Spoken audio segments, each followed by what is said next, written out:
So the highlight for me at right now is being able to manage teams through restaurant power rather than fear and turning up and yelling and screaming and throwing pots and pans.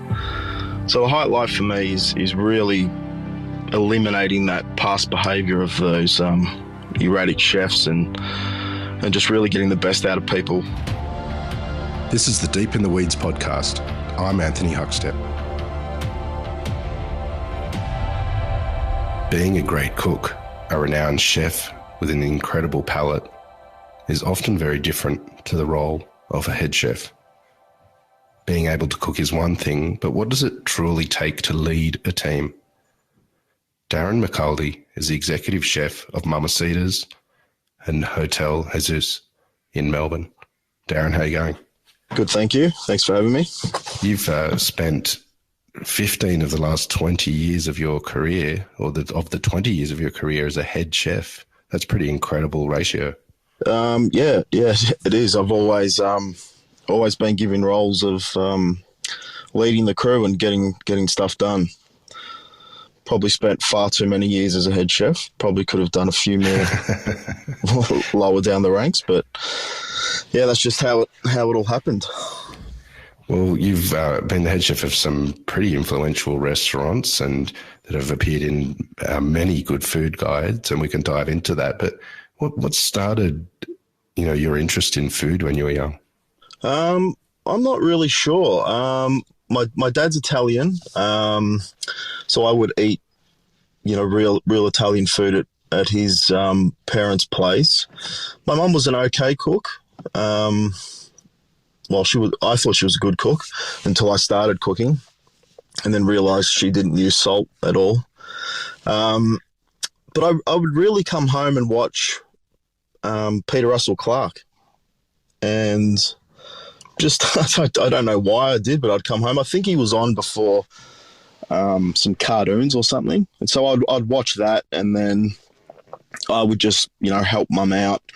Then I'd start to cook the barbecues out the back, and yeah, I guess from the age of 8, I just really knew that I was going to cook as a job. With that Italian background, you said your father cooked a lot of Italian food. What's some of the feasts that you recall from growing up? Oh, well, he wasn't a great cook. He was terrible because in the Italian household, my grandmother would cook. She would do all the cooking, or my grandfather. So the kids he didn't really get involved. So it would be more at her place. But I've got to say, it's not Italian food that you would find at a restaurant. It was really basic, peasant Italian food that they would cook where they grew up. So I didn't find it that influential. The pastas and pizza was really sort of plain where they come from. So it wasn't really inspiring, but it was tasty food. I liked all the home cooked salamis and the curing process that they used to do. That was all cool, but the majority of it I didn't enjoy, unfortunately. I just found it a bit plain. Well, you started an apprenticeship at Matteos Restaurant. Take us back to that time. What was it like when you first stepped in the door of a commercial kitchen? Well, I'm going to tell you about the first time I stepped in the restaurant, actually, because that's where it all began. So I started at a restaurant in Williamstown called The Strand, and they said that I had to be a waiter first before they'd ever give me a chance as an apprentice. So I did that. Got in the kitchen, and one day on my break, I was reading the newspaper and I saw this tiny little article about Gordon Ramsay's book launch as chef for all seasons. It said, call this number, buy your tickets. And this ad couldn't have been more than 3 by 3 centimetres. I called up, got some tickets. It was at the Hilton across the road from the MCG back in those days. And as it turns out, my ticket was next to Gordon Ramsay's seat. Wow. So I had dinner with Gordon Ramsay and 50 other people as a very green apprentice, and I networked while I was there and met some people. Met a guy called Kevin Thompson, And he said, I'm going to Matteos as a sous chef. Would you like to come along? So the next day I went there and had a look at the restaurant. And as soon as I walked through the door, I just said, this is my life. This is what I want to do. Because it just hit me by, the tables, the cloths, the waiters. And from then I just thought, this is what I'll be doing for the rest of my days. That's what converted me that very moment.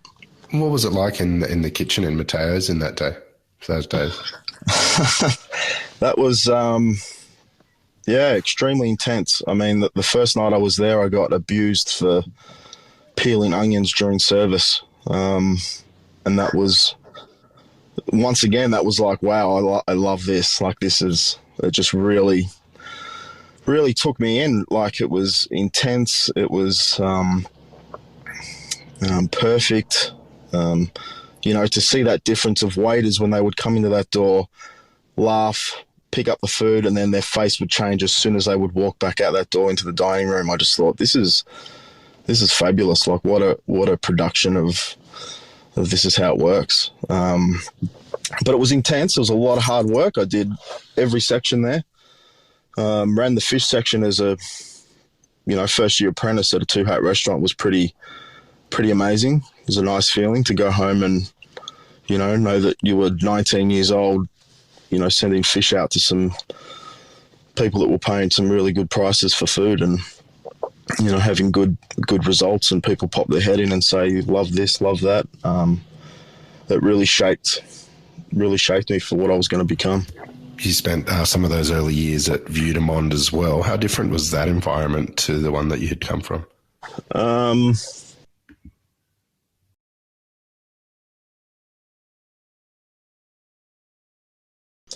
That was probably the most intense I had seen. Shannon at that time was in Carlton. And I worked with Glenn Burns and Matt Wilkinson. It was a good kitchen. It was just, it was quite intense there. But I learnt a great deal in the time that I was there. I was a short stint. It was, 10 months. Well, Circa the Prince was really influential for many years. You spent about 3 years there. What was that like? That was fantastic. That was probably the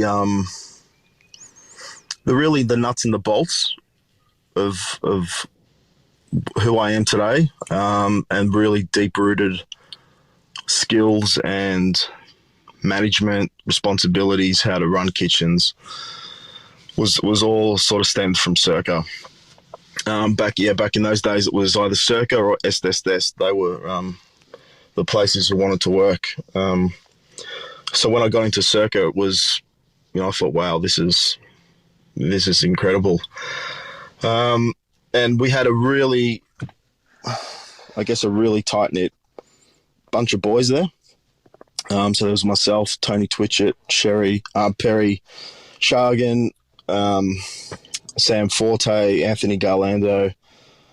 We've all gone on to, be head chefs and exec chefs in our own right. Everyone that was there at that time were career chefs.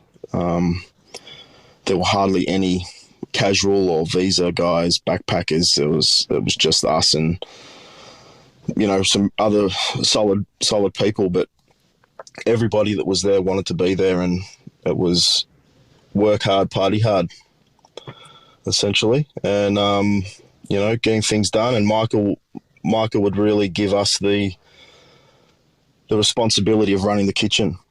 And every 3 months, your responsibilities would change. So I could be in charge of ordering for 3 months. Then the next 3 months, it would be hiring and firing of kitchen hands. Next 3 months, it was alcohol requisition. It was the whole lot. So you really learn how to be responsible and be a team player, or you'd let everyone down. It was it was an impressive place to work. A beast of a place. At the age of 23, you got your first head chef gig. What was that like? So I went there to help a friend out, and just sort of 2 weeks later, I was the head chef.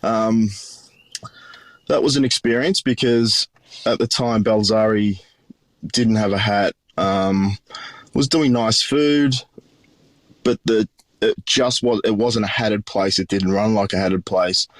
The chefs were not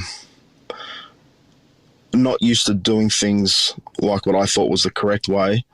So it was challenging to work with people that, you know, just didn't know how to chop chives properly. And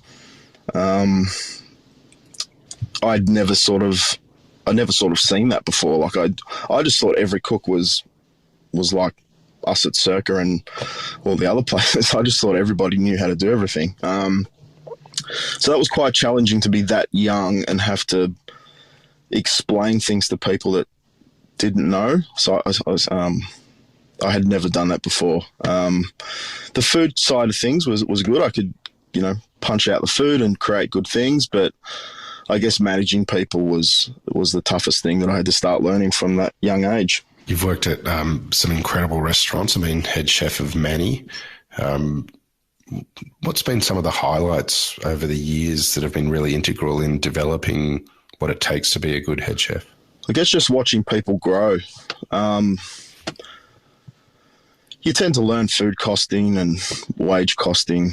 You know, all those little bits and pieces you sort of learn down the way, along the way. But watching people grow and learning how to get the best out of people, I guess that makes you grow faster than all the figures and all the other side. With all that aside, the fastest way to grow was watching people around me grow and do their sections correctly, box off what they've got to do, then they would learn, and then the apprentice would come in, then they would teach. So you kind of you fed off the way people would teach using your skills. And so you get to see what works and what doesn't. You worked at Nobu and Middle Park Hotel, Ladro, some pretty amazing restaurants. What's been a real highlight for you over your career? The role I'm in now is that's possibly the highlight at the moment, because I've really turned into somebody different than I was in the past. I struggled a lot with attitude. I became a product of my upbringing. Upbringing through kitchens, I would say, not family upbringing. So I did have a tendency to flip out a lot of times just because I saw it work and I just thought that was the way to do things. So the highlight for me at right now is getting through all that and being able to manage teams through referent power rather than fear and turning up and yelling and screaming and throwing pots and pans. So the highlight for me is really eliminating that past behaviour of those erratic chefs and just really getting the best out of people and running multiple venues the way I have learnt. When did you start to realise that you needed to change, and how has it been changing yourself in such a dramatic way? Probably at Middle Park Hotel. That was a huge operation. We had bar food, snacks, nice steaks, room service. So to get all that done was, you really had to yell. And it wasn't yelling at people to put people down, but it was a lot of yelling and screaming just to get the nuts and bolts moving, to get everybody to listen. And I took a lot of that home with me. And chefs probably would never talk about this, but you started to take service home, and I'd start to get annoyed if I saw my partner cut onions wrong, and it was just cooking at home. Yeah, it was built into me.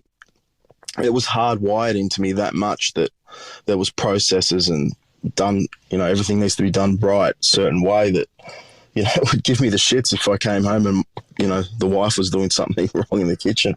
So I really sort of said to myself, no, this is not right. Like, I've got to sort this out. So I just took some therapy and, really nutted out some behavioural issues and learning to leave things at work and learning how to deal with people different. So yeah, I wish I had done that a lot earlier. How different are you seeing your kitchens with this new approach? Oh, to be honest, you have to now. It's not like it was. There's not that many career chefs that were like us back in the day that could turn up to work and take what we took. They just can't. So you have to change. And it is a much more pleasant environment. I can see it with the younger people that they're more confident to come and ask me things. They're more prepared to have a chat about things. There's not that fear of, it's the chef.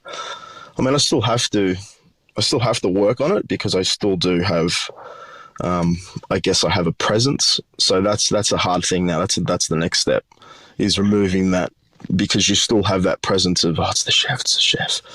Quick. So you still have to, it's a constant nurturing exercise of building people up to get the best out of them. But it definitely works 1,000 times better than previous methods, that's for sure. This episode is proudly supported by Montague Plums, handpicked for you. So the eating experience of our plums is sweet. That's a primary driver. It's got to be sweet, but it's also got to have enough acid, because the mix of acid and sugar is what gives fruit its flavour. And in a plum, it tends to be slightly higher acidity. And then a really nice, full, not dry, but juicy explosion of juice into your mouth as you bite into it. That's nirvana for us in terms of a plum. For more information, go to montague.com.au. Well, tell us about your new role that you have. It started this year, and the last year and a half has been challenging for many on the planet, let alone just the industry. How did this new role come about? So I was working at a venue called Clifton's, because prior to this I was with a group called Apples and Pears, which I'm sure everyone's familiar with, the Red Spice Road brand. I worked with them in a restaurant called Meat Fish Wine. We closed that. I went to their other company called Clifton's, which was corporate catering. And when COVID hit, they just sort of said to me, look, we're not sure how the business is going to get affected by this. We're not sure when JobKeeper runs out if, we can still keep you on in your current position. So then the opportunity came up at Mamasita, and I thought, you know what, I miss kitchens, I miss restaurants. Let's get back into it. So had a chat with Matt Lane, and off we went. Busted my leg in November, so that delayed my actual starting in the kitchen. So I've just been overseeing both venues with competent senior people in the roles in each venue, just overseeing. But yeah, COVID's just made things a little bit difficult for us in terms of growth and stability at the moment. But it's a fun role. I definitely am enjoying myself. Well, tell us about what it's like with the cuisine and immersing yourself in the food of those two venues. Your history has a heavy leaning towards Italian and contemporary Australian, but Mamasita is a very different proposition. What's it been like sinking your teeth into that?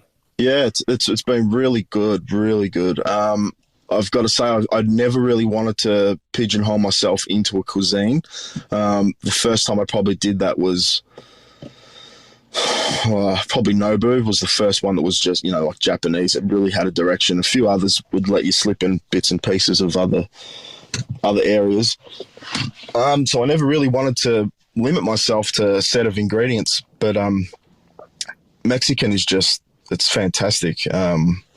So much to use, so much going on. It's a nice brief to have that I can't deviate off, which is nice, because I've got lost before, I guess, in in some modern Australian places I've been at. You kind of get lost in certain parts, but this is quite just very interesting. Can really, once you start hitting one chili, it takes you into another chili. Then it's just phenomenal. So just the chilies alone is amazing. I never knew that all these chilies even existed until 3 months ago. Are there some ingredients that you haven't used before, and are there any sort of dishes on the menu that you can tell us about that are kind of exciting you about cooking at the moment? So I haven't used crickets before. I did crickets for a function 3 months ago. So we're going to put some crickets on the menu shortly, as soon as we're allowed to open up again. So that'll be. I'd like to get my hands on some ants, but they're a little bit harder. So we're not going to try and freak people out too much, but people say they want authentic food, so I'm going to throw some at them. So yeah, crickets I definitely haven't used before, and as I said before, a lot of these chilies, of course, everyone's used chipotle and that, but I haven't used 9 of the others that are quite frequently used that I've never even heard of, which is quite a shame, to be honest. So I'm glad I'm getting to use them now. You talked about changes in kitchen behaviour a little bit earlier. Are there any other changes that you think will be needed in the industry post-COVID? I think hours is a big thing. I think this little break from kitchens the last year has sort of given chefs time to spend with family or being at home, and I think a lot of them are sort of coming back going, geez, wow, look at what we did. Look at the hours that we've worked. Look at what we've missed out on. So at the moment at Mama, we're running a 4-day on, 3-day off roster at the moment, just to give people a bit more,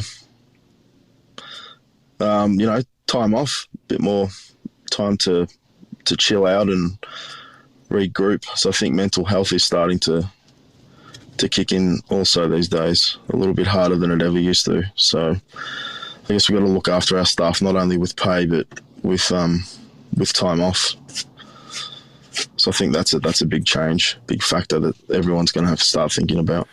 You've been changing the way you approach your role as a head chef and over the last couple of years, but what's the last year and a half been like for you? Has it changed the way you see your role in the industry and also your time away from work? I mean, for me, I hated the lockdown. I really needed to get back into a kitchen. It really got to me to not be at work, because I'd been a workhorse for so long. I was sort of on the other end of it. I was like, wow, what do I do with myself? So I really needed to get back into the kitchen. So for me, it did show me, some things that I did miss out on, but it's just, unfortunately, I was the other way. I hated it because I needed to get back into work. You're really loving the role that you have at the moment and the changes that it's creating in you and for your staff as well, and a new cuisine. But what is it about the hospitality industry that you love? Feeding people, seeing people happy. I guess every chef would probably tell you that. It's to see people, post things on Instagram these days and tag you and say lovely night at Mamasita. That's really enjoyable. That's got to be the key, I think, for most chefs, especially for me. It's just when people say things are tasty, I guess, and walk away happy. That's really satisfying. And of course, I enjoy training people and having apprentices move up the ranks and cook a nice staff meal. That's enjoyable. I guess that's more enjoyable than any other part of it is, the client satisfaction. Customers coming and leaving and having a great time, and you've hopefully made their anniversary or their birthday that little bit more enjoyable. You mentioned that you're loving the new role, but it does have its challenges and you're in a lockdown at the moment. What do you hope emerges beyond COVID, and what are you most looking forward to? Oh, just normality, stability. It's really quite draining. I mean, we're a part of Good Food Month this month, and almost half of the month's gone, and I've put not a great deal of work into our offer, but enough to be okay, let's get this up and running, and then the week comes up and you're in lockdown. And I guess that's the struggle. It's things come up and you try and plan. I'll sit down and do menus. I'll go through with Matt and we'll do a mezcal match, or and then it's bang, we're on shutdown. Okay, great. I've got a cooler room full. This week we converted into takeaway boxes. And it's hard. It's hard. It's hard to get motivated some weeks. Well, not when the lockdown's off, but as soon as you hear a case number, you just go, oh my God, what's around the corner? And then they say, oh, we'll lock it down for a week, but you know in your head, is it going to be 2? Is it going to be 3? You can just see everyone in the kitchen just go, oh, great, here we go again. That's quite difficult, is to keep morale up and come on guys, we can beat this, because how do you tell them confidently that you're going to beat it when the government's on the phone, on the TV saying, well, we're not sure when we're going to open. So that's quite tricky to keep everyone pumped and excited about coming to work when it's who knows what's around the corner. So some normality would just be fantastic. Who knows when that's going to happen.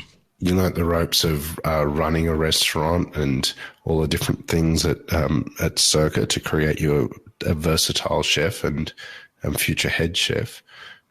You're still working and adapting on that role. What sort of advice do you have for young chefs that might be stepping into a head chef role? Be prepared for some time. You've got to put a lot of time into this. It's just not a while you're at work sort of a job. It requires reading when you get home, because there's, who has time to sit down and read books when you're at work, and research and keep on top of trends. So it's just never ending. So be prepared to give it your all, because as soon as you slack off or slip up, you fall behind the 8 ball, and there's a lot of pressure, lots of pressure, especially now with every platform I can just about think of, you can be reviewed on. So be prepared for some pressure, because it comes from every angle. So you got to be able to deal with that. I guess that's my biggest thing, is to let people know about the pressures of it. It's not all glamour and glitz, unfortunately, like MasterChef. So. You grew up eating your grandparents' Italian food, which you said was delicious, but it didn't really inspire you to a career in hospitality. What sort of food inspires you outside of your venues these days? Funny enough, Chinese food. I've spent 3 weeks in China. And when I think about it's ingredients lists that really inspire me. And I guess that's what threw me off Italian sometimes, was just I found it hard to work with tomato, basil, garlic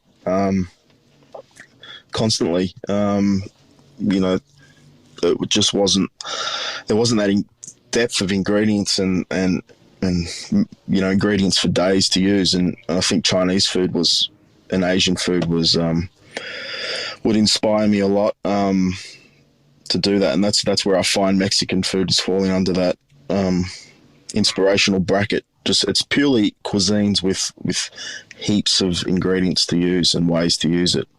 That's where I found Italian food was quite very dimensional. Plus, my grandmother used to abuse me if I used the wrong ingredient. Used to say, you can't add, it has to be parsley, it can't be basil, because then it changes the dish. It's not what that is. And I said, well, that's untrue. So I used to have, some lengthy debates with her about what can and can't be used in certain things, because, it'd be breaking the rules. And I used to tell her there's no rules. there is no rules. And she couldn't understand that. So I've always been a rule breaker. So, I like the cuisine with lots of ingredients that you can go for your life with. Well, Darren, we've loved having you on Deep in the Weeds today to share your story. Good luck with the new role, and hopefully you get to open up again in the next week or so and really show Melbourne what you're all about. Please keep in touch, and we'll catch up again soon. Yeah, thank you very much for having me once again. This is the Deep in the Weeds podcast. I'm Anthony Huckstep. Stay tuned as we share the stories of Australia's hospo community, suppliers and producers in search of hope during this pandemic. Special thanks to executive producer Rob Locke for making this all happen. Follow us on Instagram at Deep in the Weeds Podcast, or email us at podcast@deepintheweeds.com.au. Stay safe and be well.